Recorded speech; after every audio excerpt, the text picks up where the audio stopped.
এখন আদমের সন্তানদের রূহ সম্পর্কে আমাদের রূহ কোথা থেকে আসে আমরা এটি কোরআন ও সুন্না থেকে জানতে পারি। কোরআনে এ বিষয়ে সরাসরি একটি আয়াত উল্লেখ আছে যা পরোক্ষভাবে আসে, আর সুন্নাতে এ নিয়ে অনেক হাদিস বর্ণিত হয়েছে। কোরআনের দিক থেকে সূরা আল আরাফ আয়াত ১৭২তেই আমাদের রূহ কোথায় সৃষ্টি হয়েছে সে সম্পর্কে একমাত্র বিস্তারিত তথ্য পাওয়া যায়, এবং হাদিসে ৩-৪টি বর্ণনা আছে যা এই ঘটনাকে ব্যাখ্যা করে।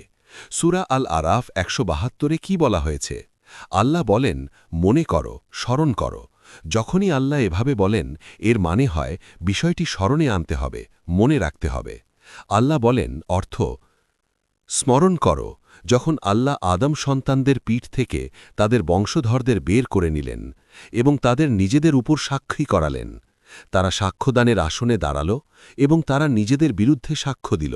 এখন আয়াতটি হাদিসের আলোকে বুঝতে হবে। হাদিস আমাদের পুরো ঘটনাটির বিস্তারিত চিত্র দেয়। কি ঘটে হাদিস আমাদের জানায়, এবং আমি ৩-৪টি হাদিসকে সংক্ষেপে বর্ণনা করছি। এই হাদিসগুলো সহি মুসলিমে আছে, মুস্তাদরাক আল হাকিমে আছে, এবং আবু দাউদেও এর রেফারেন্স পাওয়া যায়। এসব হাদিস একসাথে মিলিয়ে যে বর্ণনা পাওয়া যায়, আমি সেই সম্মিলিত তথ্যটাই ব্যাখ্যা করছি। হাদিস থেকে আমরা জানতে পারি, যখন আদম আলাইসাল্লাম পৃথিবীতে নাজিল হলেন এবং আল্লাহ আজ্জাওয়াজাল তার তওবা কবুল করলেন, আমাদের তফসিরের বইয়ে উল্লেখ আছে যে এই তওবা কবুল হওয়া আরাফাতে সংঘটিত হয়েছিল। এটি হাদিস নয়, বরং তফসিরের বিবরণ, এবং এটি অর্থবহ, কারণ আরাফাতই সেই স্থান যেখানে হাজ পালনকারীদের তওবা কবুল করা হয়। সুতরাং আল্লাহ আদম আলাইহিসসালামের তওবা আরাফাতে কবুল করেছিলেন। মনে রাখবেন, এটি হাদিস নয়। আমি সবসময় সাবধানতার সঙ্গে কথা বলি। আপনারা আমাকে এভাবেই চিনবেন। আমি শুধু এভাবে কোনো কথা বলে দিই না। যখনই আমি কিছু বলি, আমি সবসময় চেষ্টা করি এটি কোথা থেকে নিচ্ছি, তার ভিত্তি কি তা স্পষ্ট করে বলতে। আর যদি আমি না বলি, তাহলে আপনারা অবশ্যই আমাকে জিজ্ঞেস করবেন যে এটা কোথা থেকে আনলেন। আমাদের খুব পরিষ্কার হতে হবে। আমাদের দিন প্রমাণ ও সূত্রের ওপর দাঁড়িয়ে। আমরা ইচ্ছেমতো কথা বলি না, এবং আমরা কোরআন, হাদিস, সাহাবাদের বাণী এবং প্রাচীন আলেমদের বক্তব্য এসবের মধ্যে পার্থক্য করি। সবকিছু একই স্তরের নয়। তাহলে আদম আলাইহিসসালামের তওবা আরাফাতে কবুল হয়েছিল, এই ধারণা কোথা থেকে এসেছে? আমরা এটি প্রাচীন তাফসির সাহিত্য থেকে পাই। কিছু তাবেঈন কথা বলেছেন। এটি কোরআনে নেই, এটি সুন্নাতেও নেই, তাই এটি বর্ণনা করা যায়, কিন্তু এটিকে নিশ্চিত হিসাবে ধরা হয় না। দ্বিতীয় প্রজন্মের প্রাচীন আলেমদের মধ্যে কেউ কেউ এই মত পোষণ করতেন যে আদম আলাইহিসসালামের তওবা আরাফাতে কবুল হয়েছিল। এবং আমরা বলি, এটি যুক্তিসঙ্গত মনে হওয়া কথা। এখন একটি বিষয় আমরা নিশ্চিতভাবে জানি হাদিস থেকে, এবং এখন আমরা হাদিসের কথায় আসছি। আদম আলাইসাল্লামের তওবা কবুল হবার পর হাদিসে বলা হয়েছে, এটি রাসূলুল্লাহ সাল্লাল্লাহু আলাইহি ওয়াসাল্লামের হাদিস, এবং এটি মুস্তাদরাক আল হাকিমে বর্ণিত।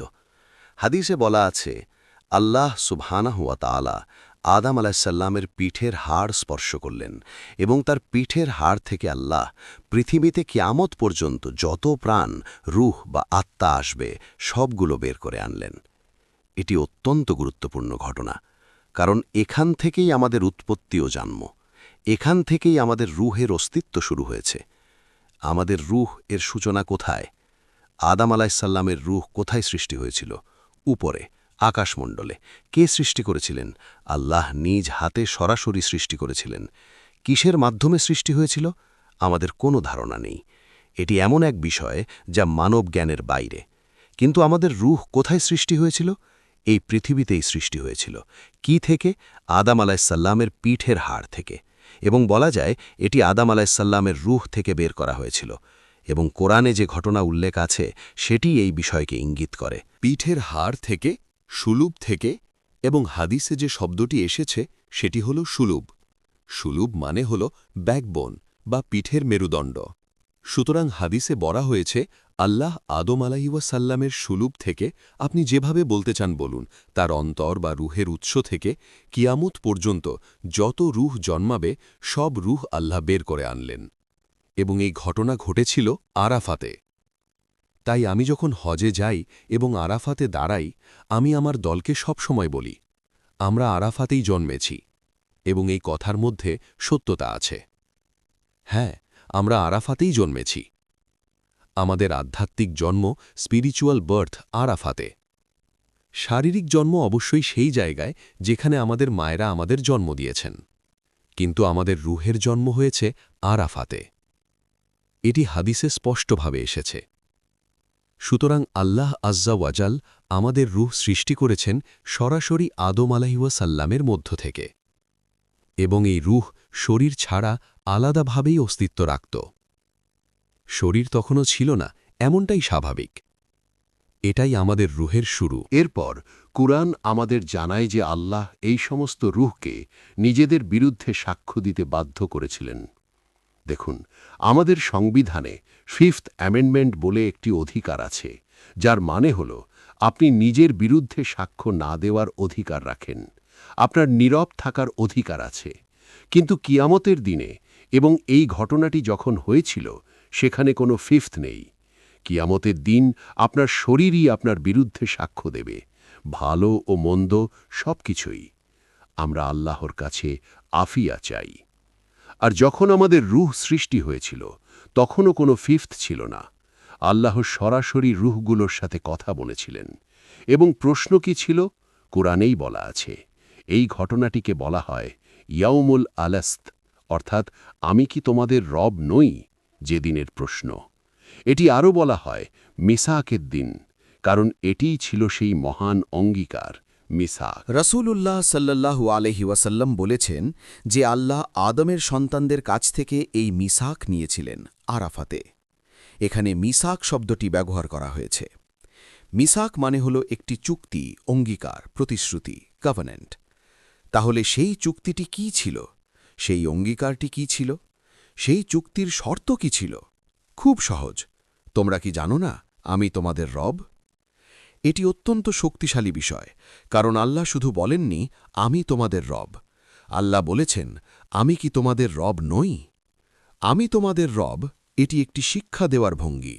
এটি সেই ব্যক্তিকে বলা হয় যে কিছুই জানে না, একেবারে খালি পাতার মতো। তখন তাকে বলা হয় এটাই তোমার রব, এটাই তোমার নবী, এটাই তোমার কোরআন, মানে তাকে শেখানো হচ্ছে। কিন্তু আমি কি তোমাদের রব নই? এটি একটি রেটোরিক্যাল প্রশ্ন, যা শেখানোর জন্য বলা হয় না, বরং এমন কিছুকে নিশ্চিতভাবে স্মরণ করিয়ে দেওয়া হয় যা আগে থেকেই জানা। একটি রেটোরিক্যাল প্রশ্ন শেখানোর জন্য ব্যবহৃত হয় না। রেটোরিক্যাল প্রশ্ন ব্যবহার করা হয় যে বিষয় আগে থেকেই জানা সেটি নিশ্চিত করানোর জন্য। আল্লাহ আমাদের শেখানোর প্রয়োজন মনে করেননি যে তিনি আমাদের রব। বুঝতে পারছেন? এটি অত্যন্ত গভীর একটি পয়েন্ট।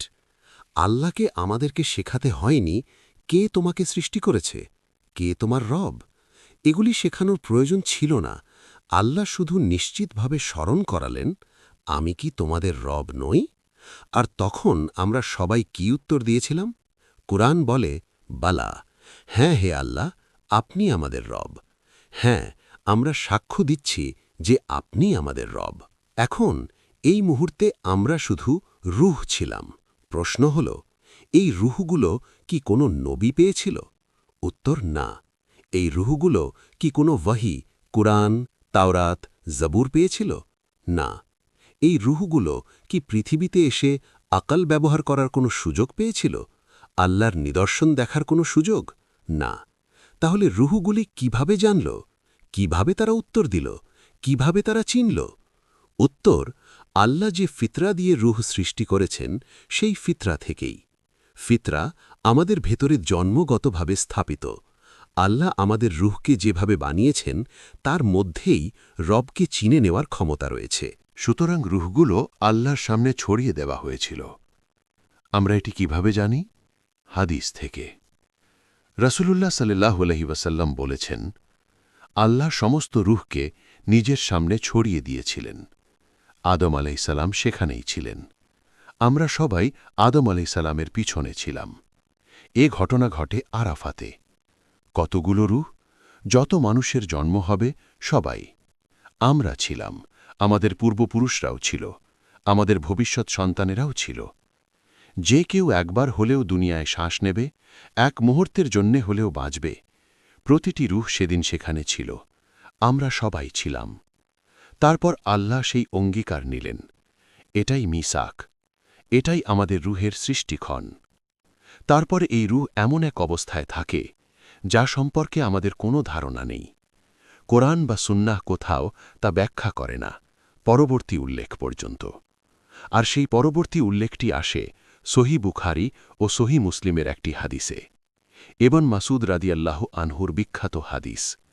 হাদিসে বলা হয়েছে, আল্লাহ সুবহানাহু তাআলা মায়ের গর্ভে ভ্রূণের সৃষ্টি নির্দিষ্ট ধাপে সম্পন্ন করেন। নির্দিষ্ট সংখ্যক দিন পার হবার পর একজন ফেরেশতা রূহ নিয়ে আসে এবং সেই ফেরেশতা রূহটি ভ্রূণে ফুঁক দেন, প্রবেশ করান। আদম আলিহুসালামের মধ্যে রূহ কে ফুঁকে দিয়েছিলেন? আল্লাহ আজ্জাওয়াজাল। আর আমাদের সন্তানদের এবং আমাদের পূর্বপুরুষদের রূহ কে ফুঁকে দেয়? ফেরেশতা।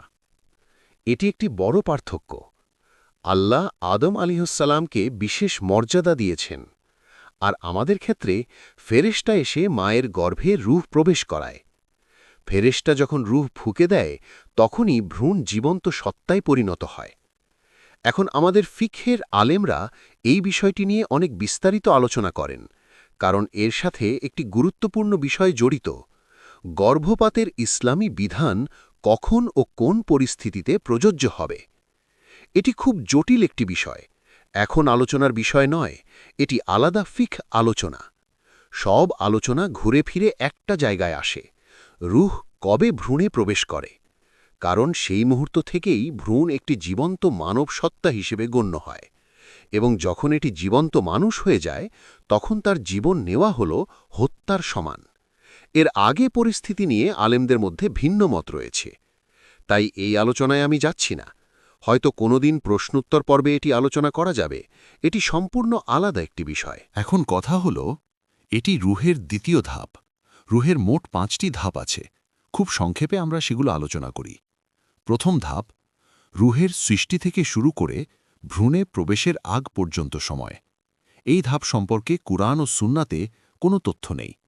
রূহ কোথায় থাকে, কে রক্ষা করে, কিভাবে থাকে, কোনো তথ্য নেই, শূন্য তথ্য। দ্বিতীয় ধাপ, যখন রূহ ভ্রূণে ফুঁকে দেওয়া হয় এবং শরীরের সঙ্গে যুক্ত থাকে। এটাই মূলত আমাদের বর্তমান অবস্থা। এটিকে বলা হয় জাগ্রত অবস্থা বা ওয়েকফুল স্টেট, অর্থাৎ যখন শিশু, তরুণ, প্রাপ্তবয়স্ক বা বৃদ্ধ জীবিত ও জাগ্রত থাকে। এই অবস্থায় শরীর ও রূহ একসাথে যুক্ত থাকে এবং উভয়ই সচেতন থাকে। এটাই জাগ্রত অবস্থা। তৃতীয় ধাপ, ঘুমের অবস্থা বা স্লিপিং স্টেট। এই অবস্থায় রূহ শরীর থেকে বের হয়ে যায়, কিন্তু স্থায়ীভাবে নয়, অল্প সময়ের জন্য। ঘুম ভাঙলে আবার ফিরে আসে। ঘুমের সময় রূহ শরীর থেকে বের হয়ে যায়, কিন্তু স্থায়ীভাবে নয়। রূহের সঙ্গে শরীরের এক ধরনের সংযোগ তখনও থাকে। সেই সংযোগটি কি আমরা সঠিকভাবে জানি না। ইবনুল কাইয়্যিম তার বই কিতাবুল রূহে এবং আরও বহু আলিম উল্লেখ করেছেন যে রূহ ও দেহের মধ্যে যেন অদৃশ্য, খুব সূক্ষ্ম এক ধরনের সুতো সদৃশ সংযোগ থাকে। এটি আসলে কোনো বাস্তব সুতো নয় যাকে কেটে ফেলা যায়। এটি মেটাফিজিক্যাল, রূহের জগতের বিষয়, দেহের জগতের নয়। রূহ ও দেহ এই অদৃশ্য বন্ধনে যুক্ত থাকে।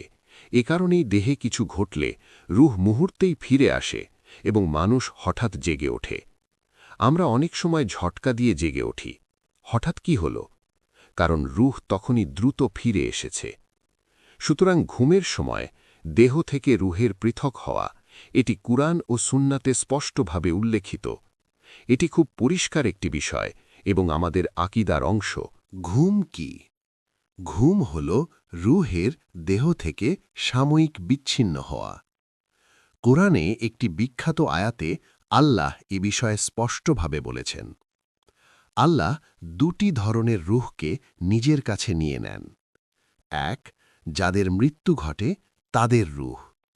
2, যারা মারা যায়নি কিন্তু ঘুমিয়ে আছে তাদের রূহ। অর্থাৎ আল্লাহ স্পষ্ট বলেছেন, ঘুমন্ত ব্যক্তিদের রূহও আল্লাহ নিয়ে নেন। কিন্তু এই রূহ গ্রহণ সাময়িক, এটি স্থায়ী নয়। এটি বারজাখের শুরু নয়। বারজাখ শুরু হয় তখনই যখন রূহ ও দেহের সংযোগ স্থায়ীভাবে বিচ্ছিন্ন হয়ে যায়। সেটি মৃত্যু। এ কারণেই রসূলুল্লাহ সাল্লাল্লাহু আলাইহি ওয়াসাল্লাম বলেছেন, এবং এটি সহিহ হাদিস, ঘুম হল মৃত্যুর ভাই। ঘুম ও মৃত্যু এক রকম, দুটোই এক ধরনের মিলযুক্ত অবস্থা।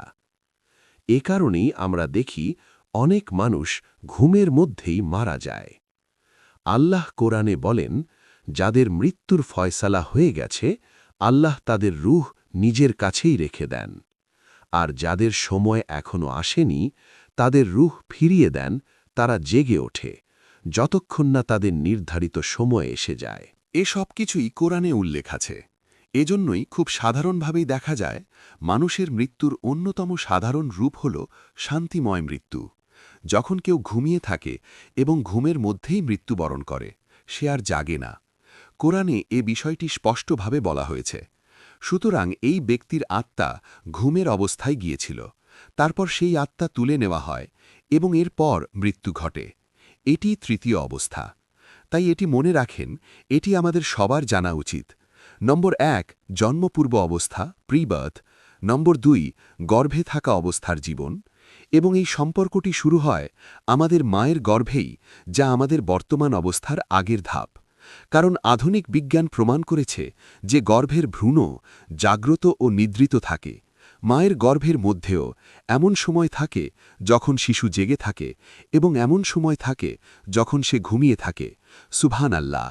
এমনকি জন্মের আগের এই শিশু যে এখনও পৃথিবীতে আসেনি, সেও জাগ্রত ও নিদ্রার অবস্থার মধ্য দিয়ে যায়। তারপর যখন শিশু পৃথিবীতে আসে, সেটিই আমাদের বর্তমান অবস্থা। দেহ ও রুহের সম্পর্কের দিক থেকে এটিও একই। আমরা বলেছিলাম দ্বিতীয় অবস্থা হল জাগ্রত থাকা, তৃতীয় অবস্থা হল নিদ্রা, এবং ঘুম হল মৃত্যুর ভাই। তাই জান্নাত বা জাহান্নামে কোনো ঘুম থাকবে না। ঘুমানোর কোনো প্রয়োজনই নেই, কারণ সেখানে মৃত্যু নেই। আপনি চিরকাল জাগ্রত থাকবেন, কোনো ক্যাফিন ছাড়াই। আপনি কি কল্পনা করতে পারেন কেন জান্নাতে ঘুম নেই? কারণ ঘুম কি? ঘুম হল দেহ থেকে রুহের আংশিক বিচ্ছিন্নতা, আর জান্নাতে এই বিষয়টি ঘটবে না।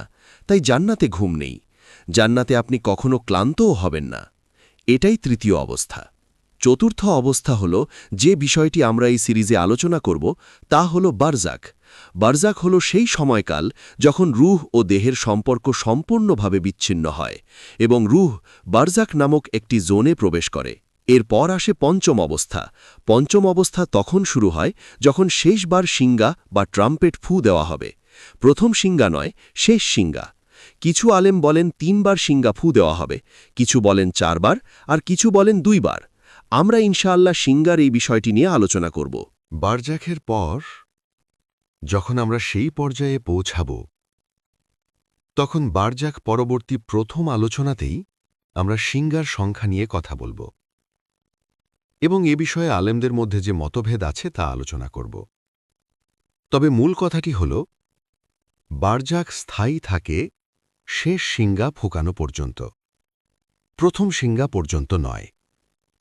প্রথম শিঙ্গা ফুকানো হয় এই দুনিয়ার জন্য, বারজাখের অধিবাসীদের জন্য নয়। বারজাখে যারা আছে তাদের সঙ্গে প্রথম শিঙ্গার কোনো সম্পর্ক নেই। দ্বিতীয়, তৃতীয় বা চতুর্থ, আপনি শিঙ্গার সংখ্যা যেটাই গ্রহণ করুন না কেন, আমরা এখানে একটু আগেই বলে দিচ্ছি, ইনশাআল্লাহ কুরআন ও সুন্নাহর আলোকে যে মতটিকে আমি সঠিক মনে করি এবং আল্লাহই সর্বাধিক জ্ঞানী, তা হল 2টি শিঙ্গা। যদিও অনেক আলেম 3টি বলেছেন, এমনকি কেউ কেউ 4টিও বলেছেন, তবুও যে অবস্থানটি আমি সমর্থন করব ইনশাআল্লাহ, তা হল 2টি শিঙ্গা। এবং বারজাক স্থায়ী থাকে 2টি শিঙ্গার মধ্যে দ্বিতীয় শিঙ্গা ফুকানো পর্যন্ত। তারপর শুরু হয় পঞ্চম অবস্থা, আর সেটি হল চূড়ান্ত অবস্থা। সে অবস্থা কি?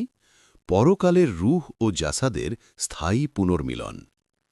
এই জাসাদ দুনিয়ার জাসাদ নয়, মাংস ও হাড়ের এই দেহ নয়। এটি আল্লাহর সৃষ্টি করা ভিন্ন এক ধর্মের জাসাদ। এটি দুনিয়ার সৃষ্টি নয়, এটি সেই জগতের সৃষ্টি যেখানে আমরা তখন থাকব। যখন এই পুনর্মিলন ঘটবে, তা হবে স্থায়ী পুনর্মিলন, এবং তা হবে এতটাই পূর্ণ ও নিখুঁত যে আগের 4টি অবস্থাকে পুরোপুরি ছাড়িয়ে যাবে। এই কারণেই সেখানে আর মৃত্যু থাকবে না, ঘুম থাকবে না, ক্লান্তি থাকবে না, কোনো নেতিবাচক বিষয় থাকবে না। একবার যখন রুহ ও জাসাদ সম্পূর্ণভাবে পুনরায় যুক্ত হয়ে যাবে, তখন সবকিছু চিরস্থায়ী হয়ে যাবে। আমাদের এই লেকচার সিরিজ মূলত চতুর্থ ধাপ নিয়েই আলোচনা করবে, আর সেটি হল বারজাখ।